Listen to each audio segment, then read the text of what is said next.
दोस्तों, बाबा नित्यानंद एक बार फिर से सुर्खियों में है। कुछ साल पहले इस बाबा पर भारत में रेप और यौन शोषण के आरोप लगे थे, जिसके बाद से पुलिस इसकी खोज में थी। लेकिन उसने 3 साल पहले भारत से भागकर एक अलग द्वीप खरीद लिया और अपना देश बसा डाला, जिसका नाम भी उसने रखा कैलासा। अब यहाँ पर नित्यानंद अपनी खुद की सरकार चलाता है और उसकी सेना भी है। ये कोई पहला ऐसा बाबा नहीं है, इससे पहले कई ऐसे बाबा हुए जिन्होंने खुद का देश बसाने की सोची थी। इतना ही नहीं, कई बाबा ऐसे भी थे जिन्होंने खुद की करेंसी चला दी थी, यानी कि भारत में रहते हुए खुद के पैसे छापने लग गए थे।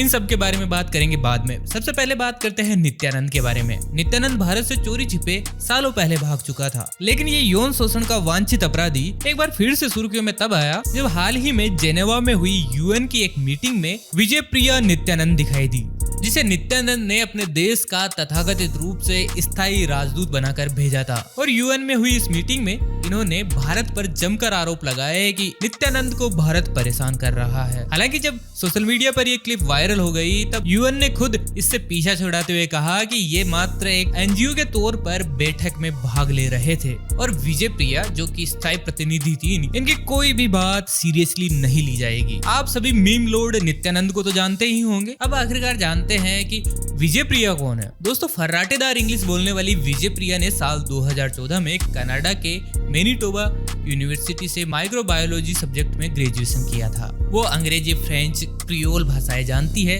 कॉलेज में सर्वश्रेष्ठ प्रदर्शन के लिए उन्हें सम्मानित भी किया जा चुका है।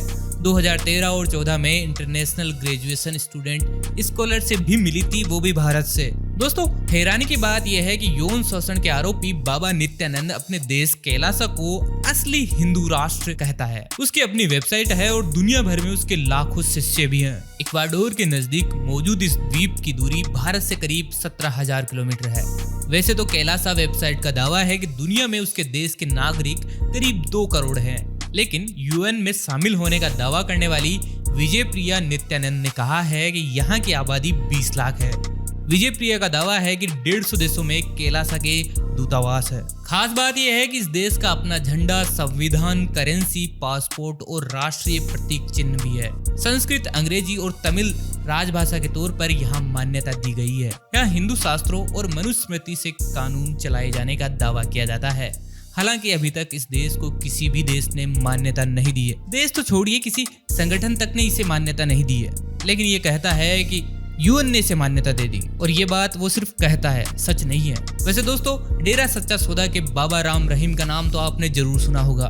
देश में रहकर अपनी अलग मुद्रा चलाना भले ही गैर कानूनी हो, लेकिन इन्होंने अपनी प्लास्टिक मुद्रा का प्रचार जोर शोर से किया था। जो भी व्यक्ति सिरसा के डेरे में आता था, उसे अपना हर प्रकार का काम और कारोबार इसी प्लास्टिक मनी से करना होता था।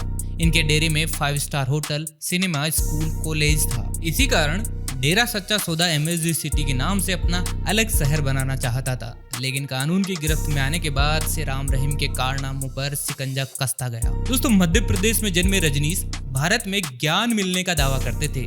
संभोग से समाधि तक दर्शन देने वाले ओशो नौकरी छोड़कर भारत से अमेरिका चले गए।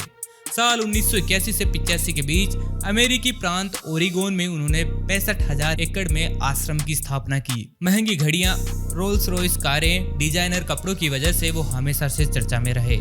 ओरेगोन में ओशो के शिष्यों ने उनके आश्रम को रजनीशपुरम नाम से एक शहर के तौर पर रजिस्टर कराया था, लेकिन स्थानीय लोगों ने इसका विरोध किया। इसके बाद 1985 से वे भारत लौट आए और इसके 5 साल बाद ओशो का निधन हो गया।